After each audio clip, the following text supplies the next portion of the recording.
paysage de l'Iran d'aujourd'hui, signe des temps, la route de la soie se traverse en bus. Elle n'en a pas perdu pour autant son pouvoir d'inspiration. Hier, d'autres moyens de transport étaient utilisés pour emprunter la route mythique. Les souvenirs du passé ne sont jamais loin. Autrefois, on apportait le bois de la montagne. On chargeait les chameaux au crépuscule.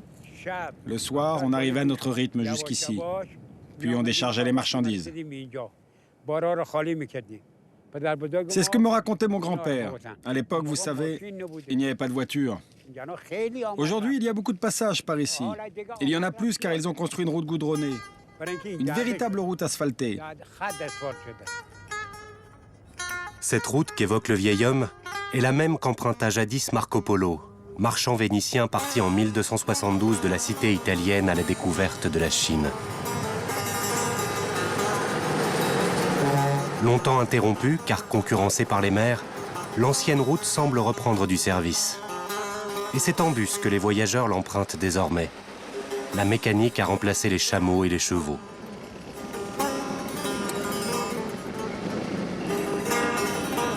Ali est l'un de ses usagers les plus fidèles. Son vieux bus est connu dans tout le nord du pays. Il transporte à la fois ses passagers et leurs histoires. Autant de vies que de paysages traversés.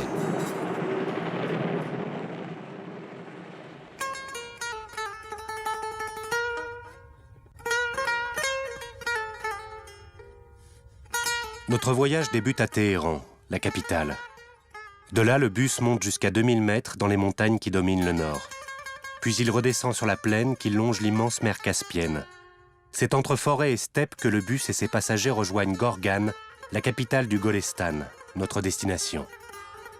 Le voyage s'étend sur plus de 500 km. 12 heures sont nécessaires pour rejoindre les deux villes. 12 heures de voyage dans le temps et l'espace dans l'Iran d'aujourd'hui, la Perse d'autrefois.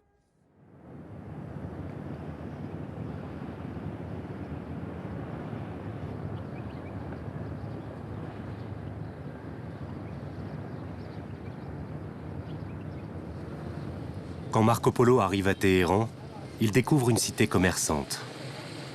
Située entre l'Orient et l'Asie, elle est un lieu d'échange et d'affaires.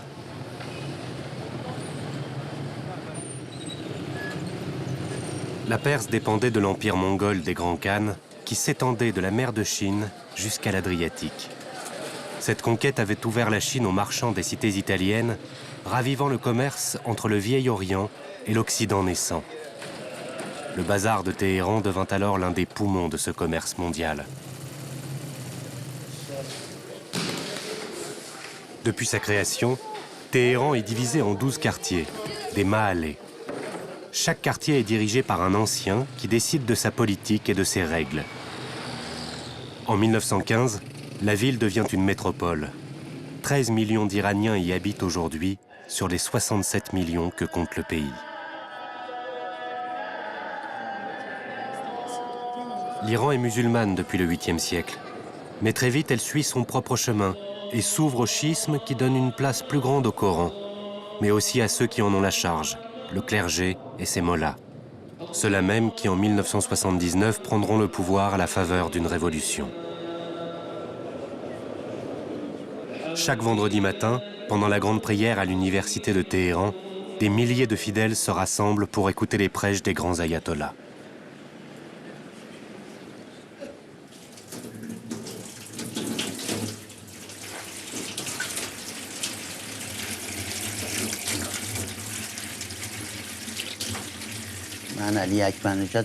Je m'appelle Ali Akdarnejad. Je suis conducteur de bus et j'ai 42 ans.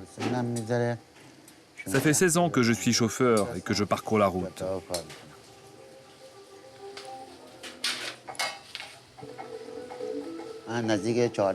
Je suis marié depuis 14 ans avec ma femme. On a 2 enfants, un garçon et une fille.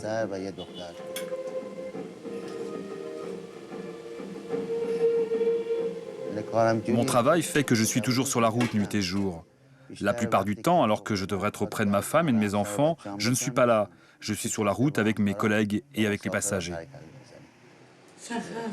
C'est dur, mais qu'est-ce que vous voulez que je fasse? C'est la vie. Je suis obligée. Vous savez, la route, c'est sa deuxième femme. Ah, c'est normal sa réaction.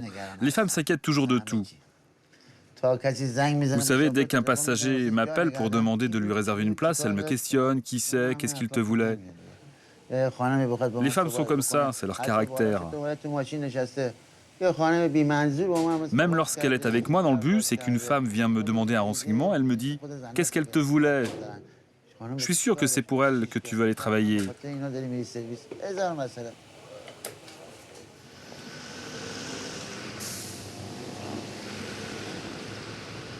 Les Iraniens sont superstitieux.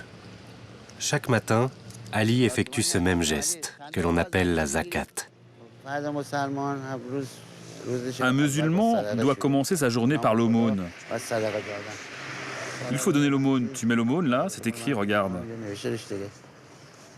Cela permet de conjurer le mauvais sort, le malheur ou un accident. Il éloigne le mal.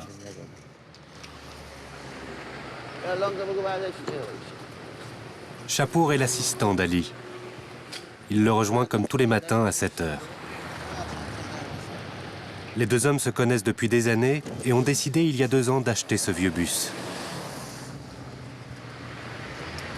Avec l'argent mis de côté pendant quelques années, l'équivalent d'1 an de salaire, les deux hommes sont devenus propriétaires de ce bus sans âge.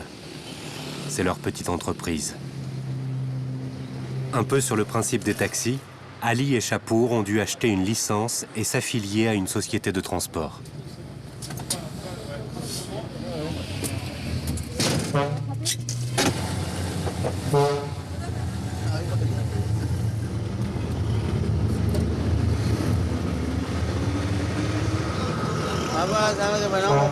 Je commence le matin mon travail au terminal. Je vais voir s'ils ont vendu des billets aux passagers, pour savoir quelle destination on va emprunter. Je me renseigne auprès de la direction de la compagnie pour savoir où on va passer pour aller jusqu'à Téhéran, si on passe par Machhad ou Rasht, et en fonction des demandes, on va là où il y a le plus de passagers.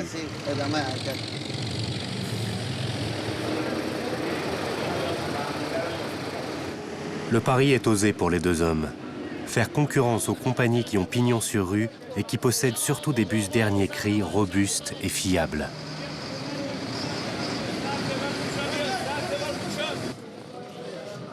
Le véritable point de départ du bus est le terminal.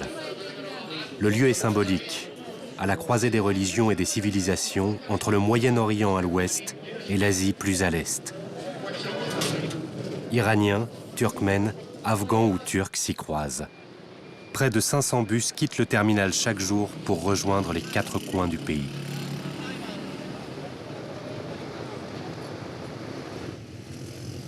Ali et Chapour ne peuvent pas stationner auprès des bus des grandes compagnies. Les places sont chères et ils n'en ont pas les moyens. La montée des passagers se fait à l'écart. Le bus d'Ali et Chapour a ses fidèles. Hussein est l'un d'eux. Son métier l'amène à des voyages réguliers vers Téhéran. Lui et sa famille ont leur place réservée dans ce qu'ils appellent le vieux bus. Salam. Moins cher, plus disponible, le bus s'apparente à un transport privé pour ses passagers. Une sorte de taxi en commun.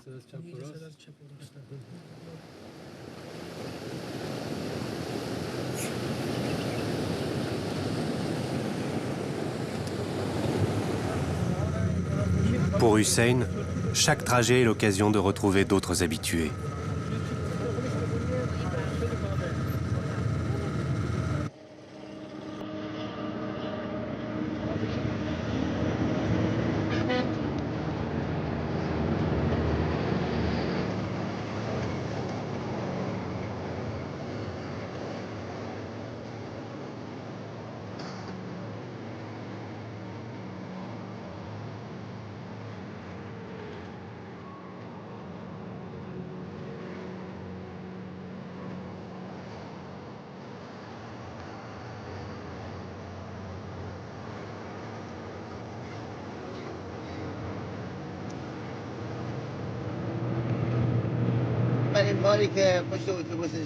La première fois que j'ai conduit un bus, c'était pendant mon service militaire.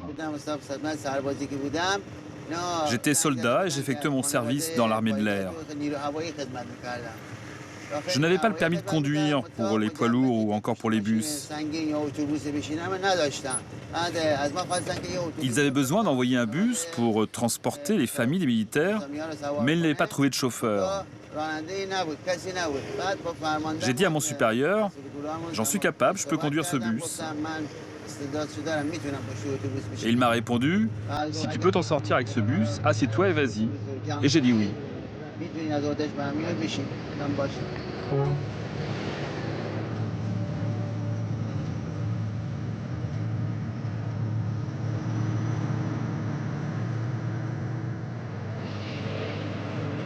Dès les premiers kilomètres, le bus atteint les premières montagnes qui séparent le nord et le sud du pays.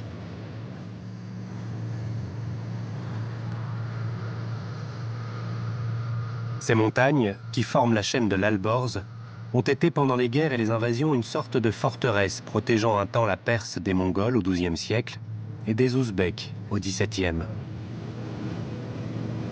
La montagne attire et repousse. Les Iraniens l'admirent et la craignent.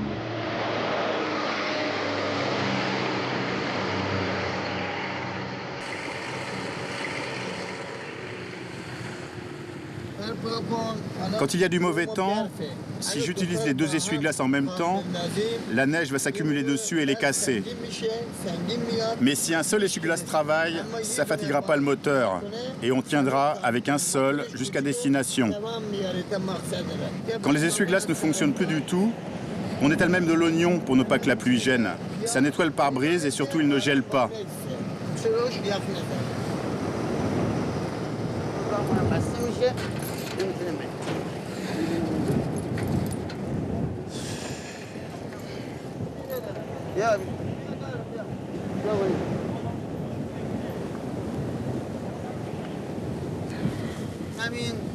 Il y a quelques jours, on s'est rendu dans un secteur glacial. Et à cause du froid, le réservoir a gelé. Nos freins et notre klaxon ont même gelé à cause des températures extrêmes. Si on était resté un peu plus longtemps dans la neige, notre gasoil aurait gelé, le moteur se serait arrêté. Tous les conduits du véhicule auraient gelé. En l'espace de quelques minutes, les températures chutent. Il fait moins 10 degrés. Les montagnes de cette partie de l'Iran subissent un microclimat. Elles sont situées entre la mer Caspienne, humide, et les déserts, secs. Les amplitudes thermiques sont parmi les plus importantes de la planète. Aujourd'hui, la tempête est de courte durée. Le bus ne reste bloqué qu'une heure de trop pour allier Shahpour. Marco Polo fut frappé par le caractère imposant de ces montagnes. Dans sa description du monde, il décrit le mont Damavand, la montagne sacrée des Iraniens, en ces termes. Un haut et majestueux monument.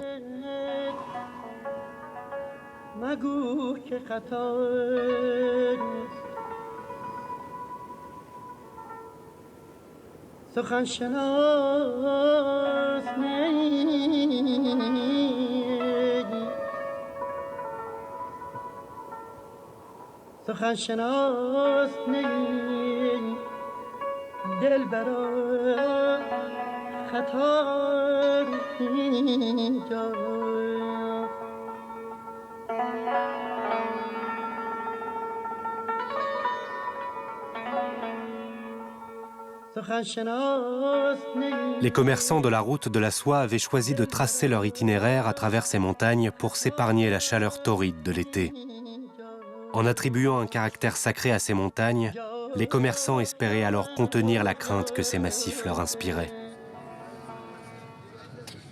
Shahpour a donné un sens encore plus particulier à ces voyages.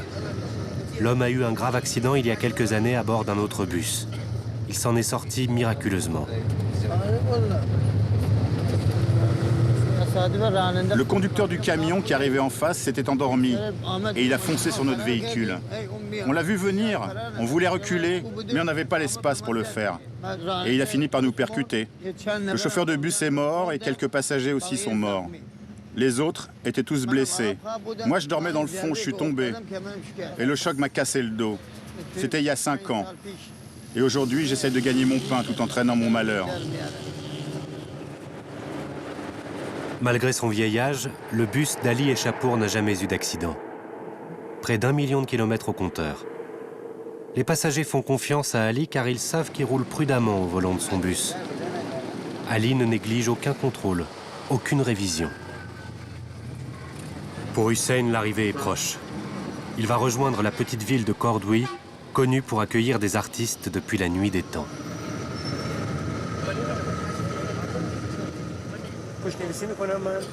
Je fais de la calligraphie. Je suis membre d'une association de calligraphes depuis 1985. J'ai obtenu un diplôme 2 ans plus tard et j'ai commencé à enseigner en 1988. La calligraphie vient du fond du cœur. Elle m'a toujours permis de faire le vide, comme si je me parlais à moi-même. Ce silence m'apaise. En apparence, je jouais avec des lettres et des mots, mais en réalité, je me procurais du plaisir. C'est ce qui fait que j'ai continué jusqu'à aujourd'hui.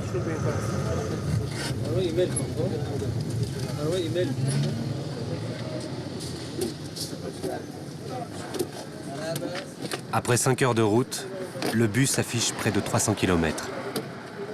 C'est ici que le voyage d'Hussein s'arrête.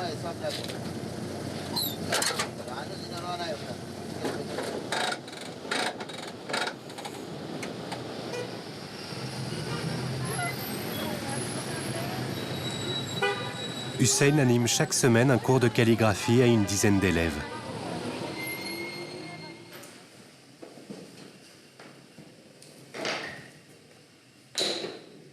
Comme en Chine et au Japon, la calligraphie est un art à part entière et son apprentissage au centre de tous les enseignements.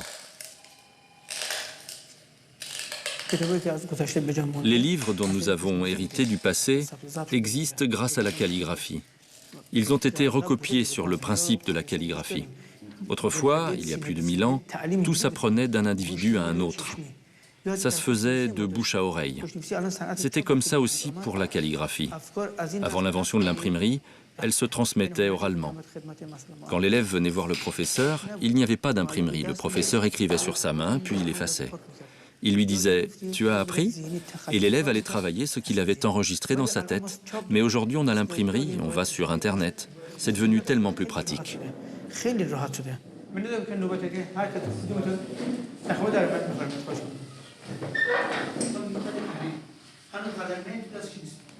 La calligraphie utilise 2 écritures, le nast et le talik, suspendu en arabe.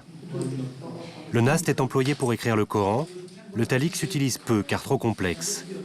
C'est de ce mélange qu'est né le nastaliq, aussi appelé marié des écritures. Il faut absolument exercer plus de pression. C'est pas suffisant. Surtout pour les lettres allongées. C'est très important. Avec le doigt, il faut le faire délicatement. Il faut que le trait soit souple et fin.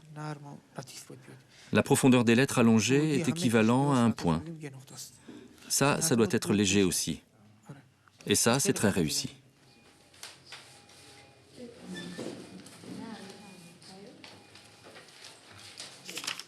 Je suis content, quel plaisir. C'est du bon travail. Ça, tu l'as fait toi-même? C'est très joli. Ça, je l'ai copié à partir d'un modèle. Tu sais, l'œil s'habitue. Une fois que l'œil s'est habitué, il oublie l'original. Tu l'as répété à partir du modèle jusqu'à ce qu'au fur et à mesure, tu arrives à l'écrire par toi-même. À chaque fois que tu écris, c'est comme la première fois. La 100e fois est toujours comme la première fois.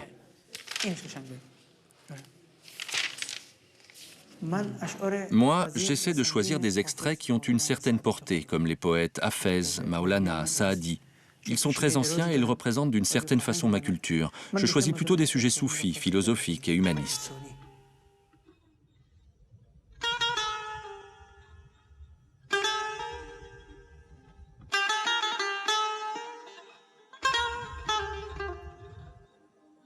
Jadis considérée comme un formidable moyen de transmettre un savoir, la calligraphie a évolué. Elle s'est modernisée, chaque calligraphe apportant sa griffe personnelle, certains mélangeant des symboles persans traditionnels à des formes plus modernes.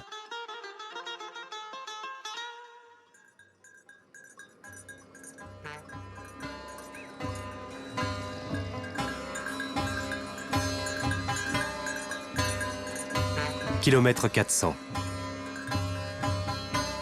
Parti de Téhéran, et après avoir franchi les montagnes de l'Alborz, notre bus atteint les plaines situées le long de la mer Caspienne.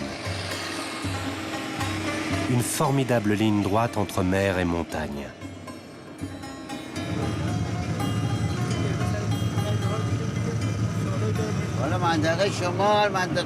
Le nord est une région riche, avec un climat tempéré. La mer n'est pas loin, il y a beaucoup de pêcheurs qui attrapent de nombreuses espèces de poissons.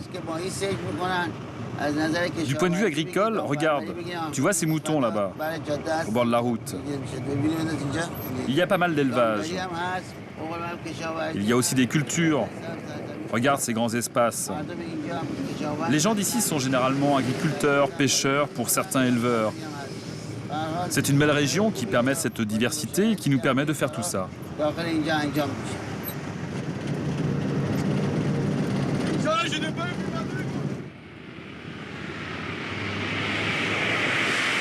La route jusqu'à Gorgane est aussi un lieu pour les vendeurs en tout genre. Les pêcheurs sont nombreux en fin de journée à vendre leurs poissons à la sauvette.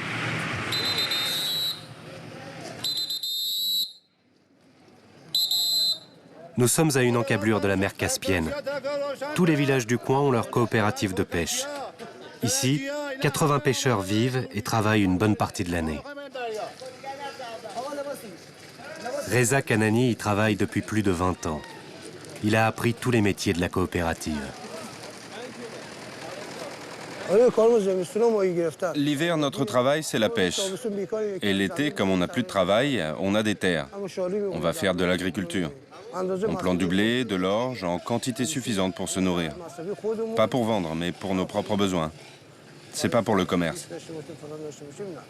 Mais la pêche, c'est à la fois pour la vente et pour nourrir nos femmes et nos enfants. On tire nos revenus quotidiens de la pêche.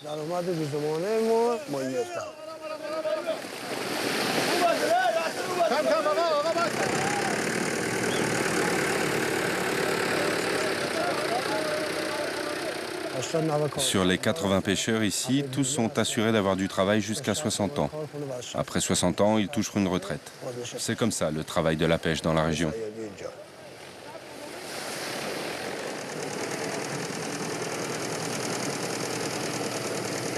La pêche constitue l'une des richesses du nord de l'Iran. Et pourtant, les Iraniens ne consomment que très peu de poissons. Du coup, le pays exporte majoritairement sa production.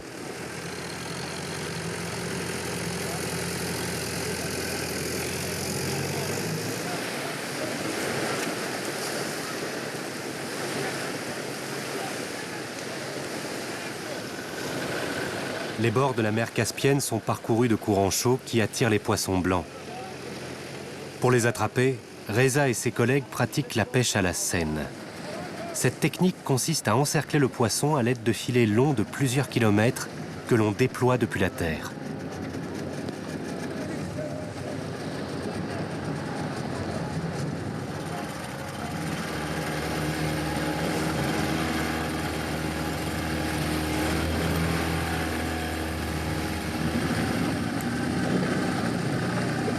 Les filets sont emportés depuis le rivage par de petites embarcations, tandis que de longues cordes les retiennent à terre. Les sterlets, les sévrogas ou les poissons blancs qui cohabitent dans la mer Caspienne tomberont pour certains dans ce filet.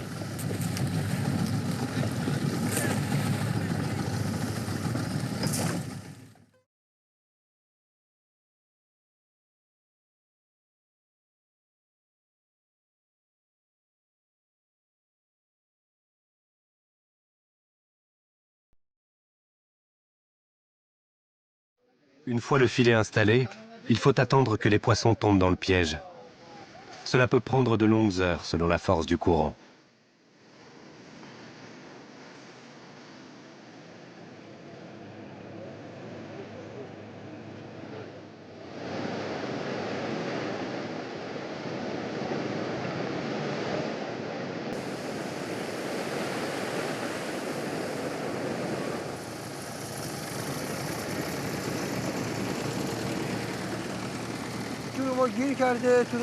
On a une mauvaise nouvelle. Notre filet est resté coincé. Il s'est déchiré. Le poisson que nous avions attrapé a dû s'échapper. Il n'y a plus de poissons. Si le filet était resté intact, c'est sûr on aurait eu pas mal de poissons, entre 100 et 200 kilos. Si on ne travaille pas, on n'est pas payé du tout. Il faut qu'on pêche beaucoup pour vraiment gagner de l'argent. Aujourd'hui, je n'ai aucun revenu. Mon revenu est à 0. Je vais devoir rentrer à la maison les mains vides.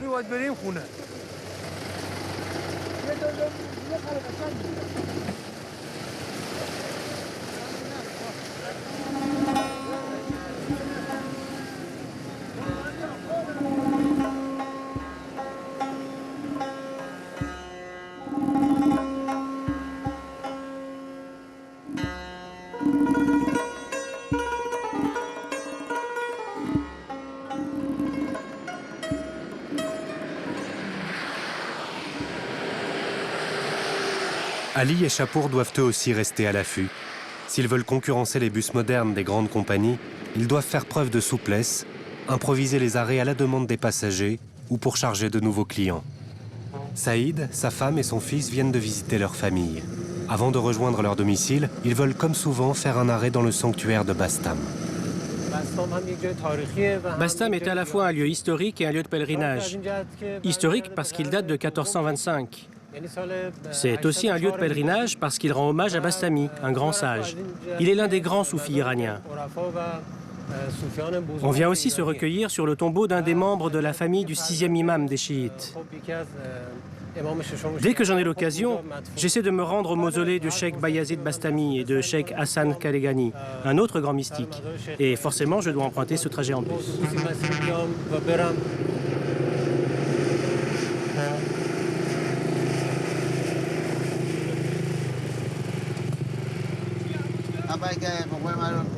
D'abord, je souhaite qu'on arrive sain et sauf à destination, puis que les passagers soient satisfaits. La plupart des passagers ont mon numéro de téléphone et ils m'appellent. Je les fais monter en chemin pour les amener à destination.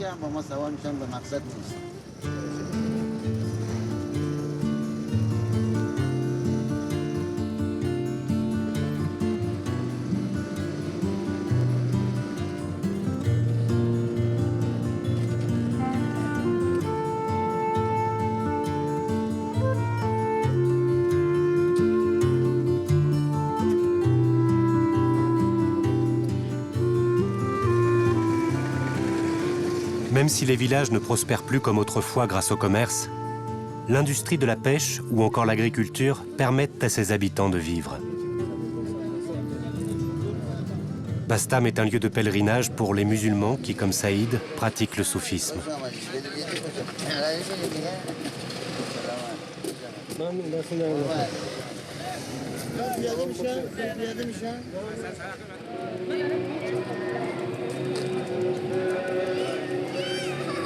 C'est à Bastam, dans la vallée de l'Alborz, que repose le soufi persan Abou Yazid Bastami, qui porte le nom de prince des mystiques. Comme d'autres maîtres, Bastami crée sa propre confrérie, ces sortes d'écoles spirituelles qui se sont développées dans le sillage de l'islam. Le soufisme se présente comme une ascèse, une discipline qui ouvre à ceux qui la pratiquent une voie privilégiée vers Dieu.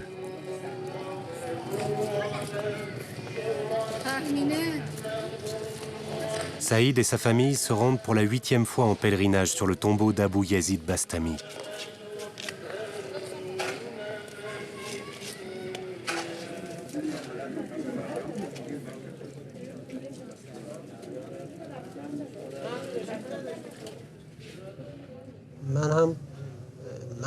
Lorsque je suis épuisé par mon travail et par ma vie, j'essaie de venir ici.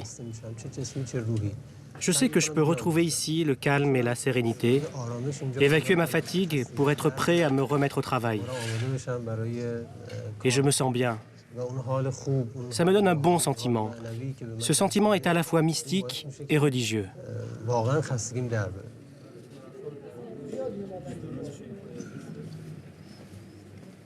Dans un recueil vieux de 400 ans, on peut voir Bastami recevant ses disciples. Il délivre un enseignement exigeant, basé sur l'initiation d'une suite d'exercices spirituels conduisant à l'extase. On ne peut pas dire que le soufisme est une religion. Nous n'avons qu'une religion, et c'est l'islam. Le prophète a dit que l'islam est la religion de l'amour. Le soufisme est une manière d'y arriver, une voie pour être en relation et arriver directement à Dieu.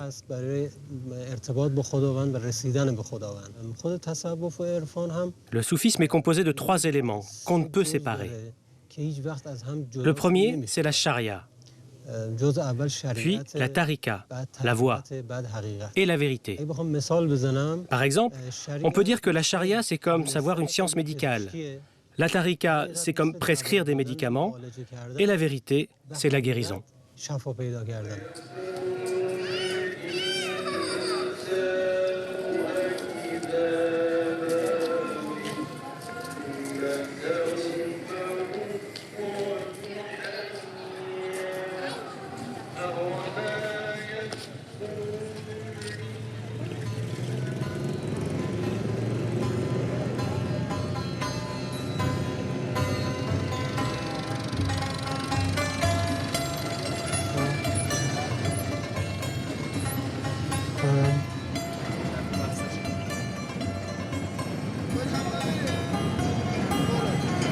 Ali et Chapour sont tous deux musulmans. Toujours sur la route, ils n'ont pas le temps de s'arrêter pour les 5 prières quotidiennes. C'est dans leur bus que les prières sont réalisées.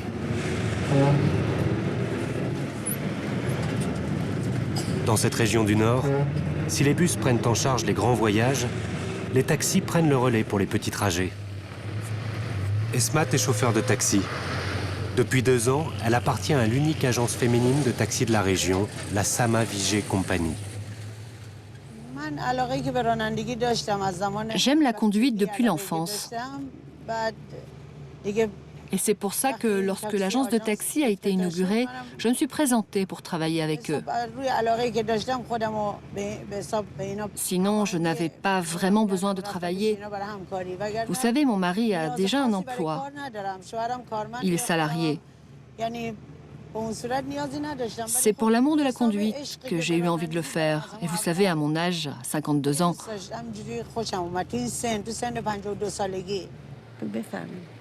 مرسی دست شما درد نکنه از مواظب ماشین باش بگیر مواظب ماشین دست بچه رو بگیر دست بچه رو بگیر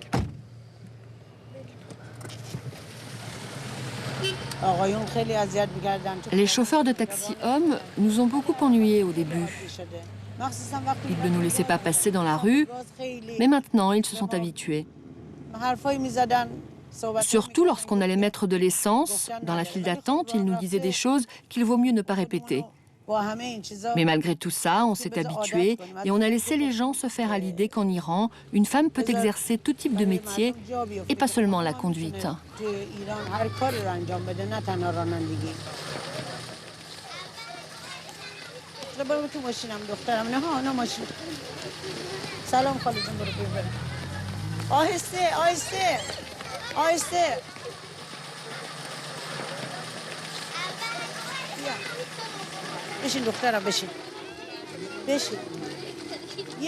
Il n'en manque plus qu'une. Quand elle arrivera, on pourra partir. Elles seront 5 en tout.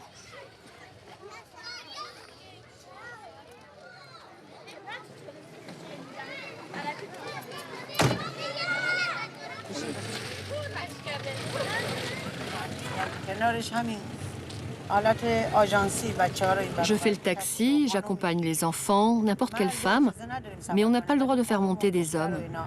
Mais des femmes, des filles, des étudiantes qui sortent de la piscine, de l'université, de n'importe où, là où elles le souhaitent, je les accompagne.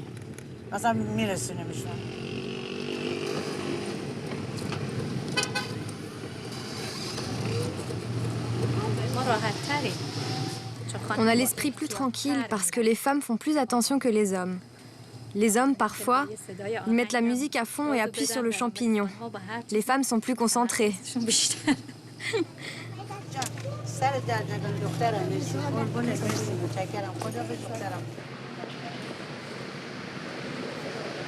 Entre chaque course, Esmat se rend à l'agence située en périphérie de la ville. L'agence est dirigée par Robabé Zaré. Madame Momine, c'est à votre tour. Allez chercher Madame Hosseini au campus et amenez-la au terminal de bus. L'agence compte une vingtaine de salariés. Seule condition pour entrer dans l'agence, être une femme et avoir son permis de conduire. Robabé se charge ensuite de la formation de ces nouvelles recrues. Les femmes de cette agence obéissent aux mêmes règles que les hommes. On a juste 2 restrictions. On ne fait pas monter les hommes. C'est notre seule différence avec les hommes. On ne fait pas monter les hommes et on ne travaille pas la nuit. C'est notre seule différence. Sinon, du point de vue du salaire et de la charge de travail, c'est comme pour les hommes. Elles gagnent entre 300 et 600 euros par mois.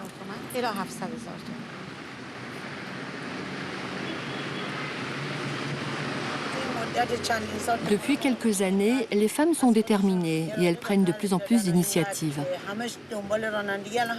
Aujourd'hui, quand les filles ont leur bac en Iran, la première chose qu'elles font, c'est d'aller passer le permis de conduire. Esmat touche 300 euros par mois. Le salaire moyen en Iran ne dépasse guère les 250 euros. En Iran, sur les 67 millions d'habitants, 10 millions de personnes vivent sous le seuil de pauvreté. L'un des fléaux reste le chômage, dont le taux atteint les 25% de la population. On dit en Iran qu'un homme doit en nourrir 6 autres. Du coup, pour y arriver, les Iraniens cumulent plusieurs activités. De retour du pèlerinage, Saïd et sa femme ont retrouvé leur ville, KM Shar, où ils ont créé une petite société d'assurance.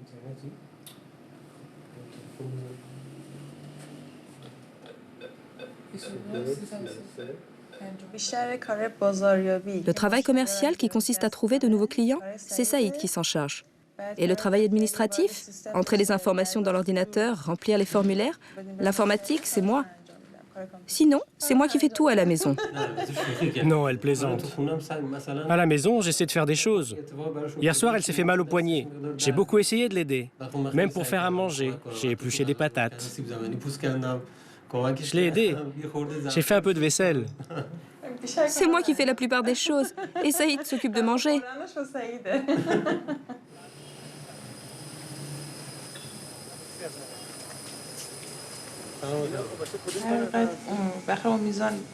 Notre revenu dépend du nombre de clients que nous prospectons. Au minimum, on gagne 200 euros par mois. Saïd travaille aussi à l'extérieur dans l'ingénierie. Il gagne 100 à 200 euros chaque mois avec ce travail complémentaire. On peut gagner jusqu'à 800 euros par mois et on dépense environ 300 euros.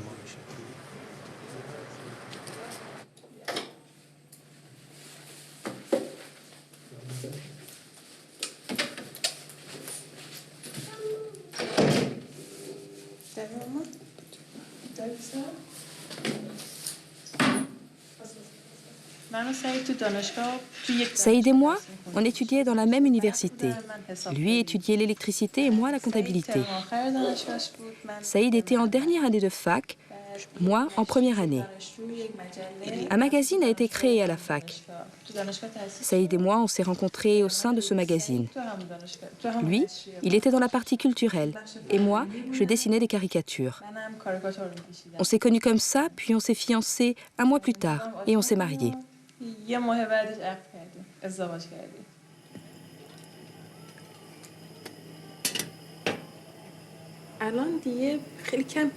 Aujourd'hui, il arrive très peu qu'une femme iranienne souhaite rester à la maison. Elles essaient de travailler par tous les moyens possibles. Certaines d'entre elles sont esthéticiennes, certaines font de la couture ou exercent des emplois dans des bureaux ou des banques.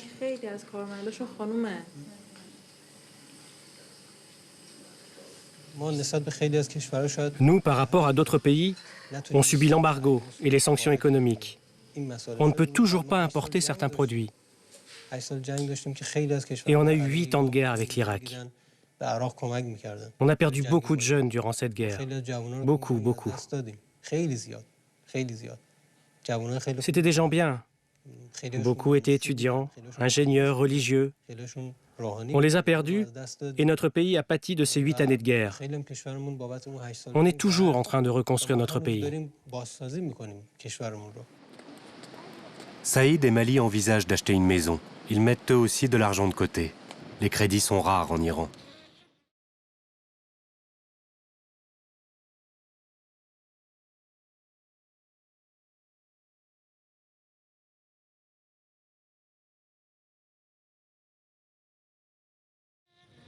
Quand le bus fait le plein de passagers, Ali touche près de 500 € par mois en travaillant 6 jours sur 7. Les mois les plus difficiles, il ne gagne pas plus de 200 à 300 €.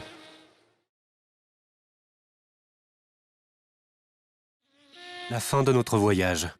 Les 100 derniers kilomètres se font entre plaine et steppe, à la limite de la frontière avec le Turkménistan.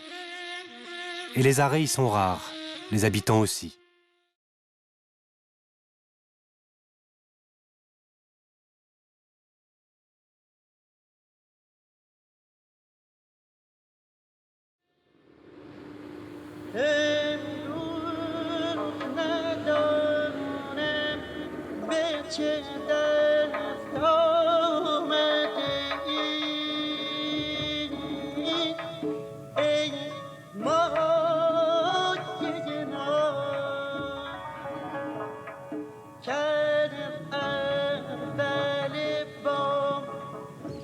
Les steppes du Nord ont représenté pour les nomades bien plus qu'une simple route pour le commerce.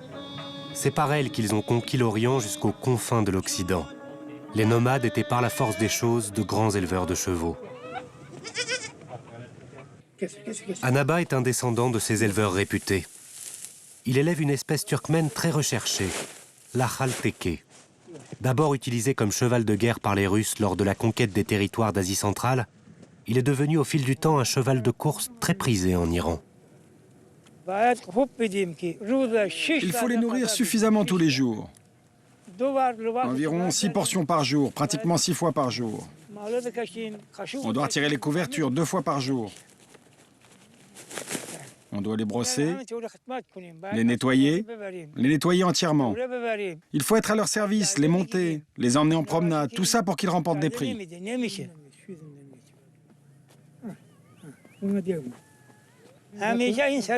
On est tout le temps avec les chevaux, mes enfants et moi. J'ai fait ça toute ma vie. J'ai 68 ans de vie aux côtés de ces chevaux. Le vieil homme est préoccupé par la blessure du cheval. L'animal s'est foulé le pâturon lors d'un entraînement. Annaba lui a posé un pansement composé de graisse animale chaude pour apaiser sa douleur.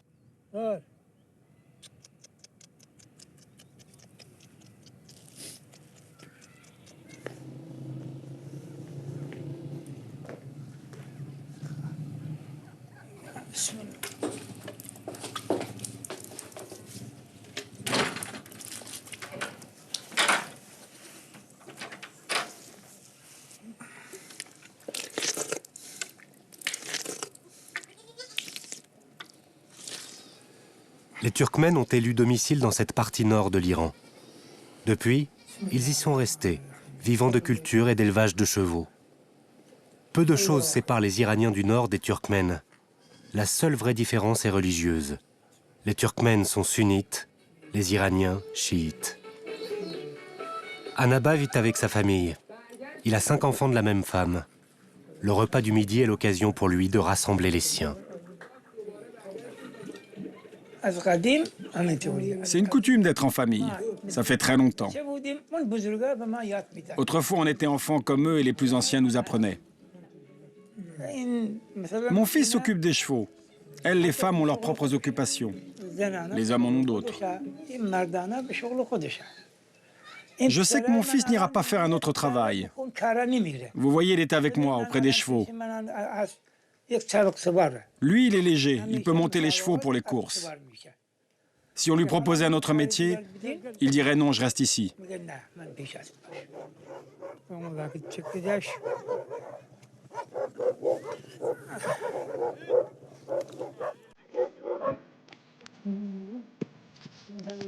Seigneur des steppes, le cheval l'est aussi pour les courses. Aujourd'hui, l'Akhalteke est réputé pour sa musculature et son endurance légendaire. Du coup, le cheval a droit à toutes les attentions.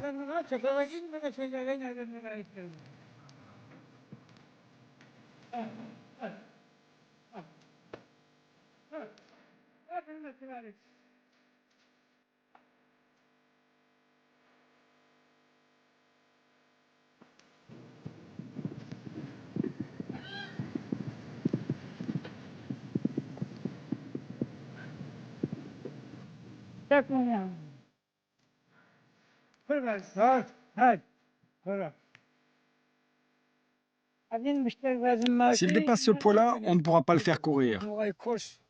Au moment de la course, il sera trop lourd. Plus il est léger, mieux c'est. Il faut beaucoup l'emmener en promenade. Plus il est fort, moins il a de graisse. Quelques jours avant, il faut le faire transpirer, le faire maigrir pour le préparer à la course, pour qu'il soit léger et que ça ne joue pas trop sur ses muscles.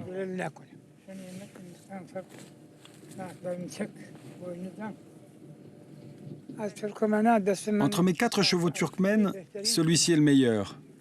Je suis très fier de ce cheval.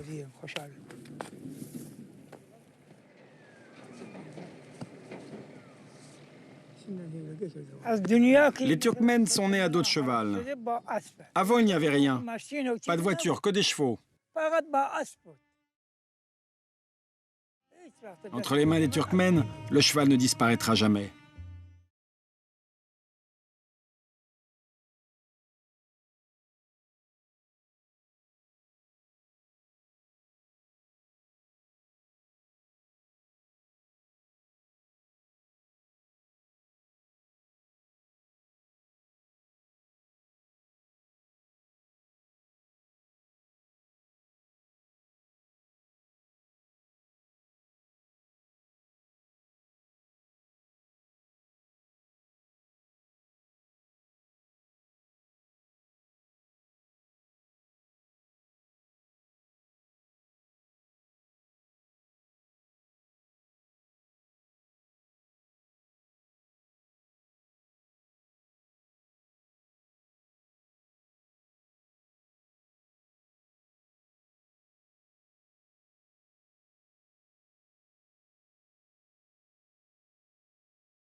C'est la fin du voyage.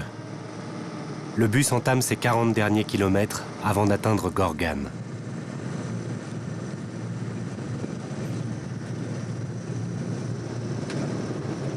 Ali et Shapur s'apprêtent à terminer un nouveau voyage. C'est le 250e trajet qu'ils effectuent ensemble. On se dispute souvent parce que sur un sujet, il dit « c'est comme si », moi je dis « non, c'est comme ça ».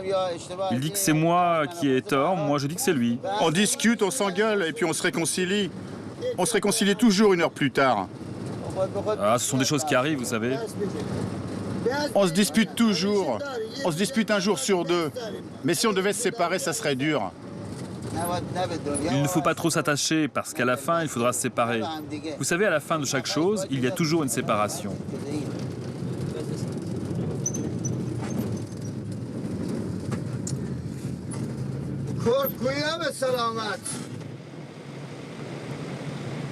Les 500 km ont été réalisés sans difficulté, ou presque.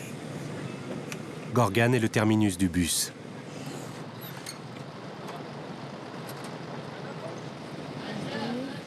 Ali est rassuré. Un voyage de plus se termine. Il pourra payer les salaires, les frais, le carburant et la maintenance de son bus. Shapur devra se reposer un peu plus qu'Ali. Son dos le fait souffrir. Les 2 hommes dormiront dans leur bus pour être prêts à repartir le plus tôt possible.